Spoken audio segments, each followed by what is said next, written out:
هاي، ازيكم كلكم؟ عاملين ايه؟ يا رب تكونوا بألف خير. النهارده هنعمل مع بعض البفتيك والبانيه بنفس الطريقه. هنجيب بصلايه وطماطمايه وعليهم كوبايه زبادي مطحونين كويس جدا في الخلاط او في الكبه.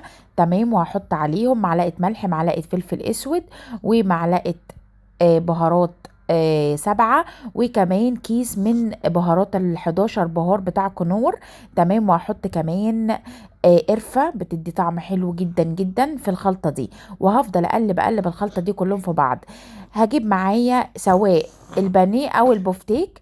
تمام. وهحط عليه بضايه بدل ما نقعد نطلع البانيه او البفتيك ونحطه في البيض وبعد كده البقسماط. طب على ايه؟ احنا هنحط عليه البيض وهحط عليه حبة فلفل اسود. تمام. وبعد كده هحط معلقتين او 3 من الخلطة اللي انا عملتهم دي. تمام. سواء البانيه او البفتيك، انا بعمل دلوقتي بانيه وبفتيك الاتنين. تمام. وهبتدي اقلب الخلطة دي كلها في بعض واسيبها في التلاجة 4 ساعات. بعد كده هرجع هطلع ده دلوقتي البفتيك. تمام. والبانيه لسه هطلعه من الفريق من التلاجة. تمام. وبعد كده هطلع البفتيك او البانيه من الخلطة دي اللي انا عملتها على البقسماط على طول. بقسماط ناعم او فيجيتار كمان لو حبيته، بيطلع طعمه حلو جدا الفيجيتار. تمام. بس هطلع من شايفين؟ تحفة تحفة تحفة. وبيبقى شاربة من التتبيلة وطعمها جميل وطرية، ومش هحتاج احط في البيض ولا اي حاجة. هو كده كده البيض حطيناه. وافضل بقى ايه، اجيب كده شوية من البقسماط او الفيجيتار واحط البانيه او البفتيك بتاعي واحط كده عليه بقسماط وافضل ادوس عليه كويس علشان يتغلف كويس بالبقسماط او البانيه او الفيجيتار.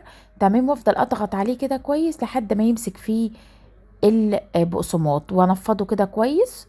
وابتدي بقى ايه احطه. تمام. وينفع كمان تخزنوه في الفريزر وتطلعه على قد ما تحتاجه. هعمل برضو، بصوا البانيه طلعته من التلاجة قعد الفترة المطلوبة منه. تمام. وهبتدي برضو اعمل مع نفس الموضوع. اجيب كده واحط البقسماط عليه وادوس عليه وبعد كده انفضه عشان ينزل اي حاجة زيادة. ما تحطوش دقيق، الدقيق بيعمل طبقة عازلة ما بين البيض والبقسماط وبيعمل كده كفر من بره. بيقع الكفر ده من البانيه او البفتيك. تمام. بس كده. وعلى زيت غزير حرارته متوسطة، ما يكونش سخن قوي عشان ما يتحرقش. تمام. هبتدي اقلي وهتشوفوا بعد ما قليت شكله بقى ايه تحفة بجد. وطعمه كان جميل جدا جنب مكرونة وايت صوص او مكرونة ريد صوص. بجد تحفة. بجد جربوا الطريقة دي، هتعجبكم جدا جدا. وينفع كمان تخزنوا اي كمية تحبوها.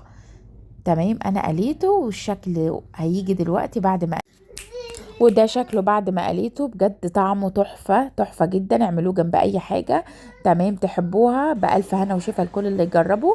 اشوفكم ان شاء الله في فيديو جديد. مع الف سلامة.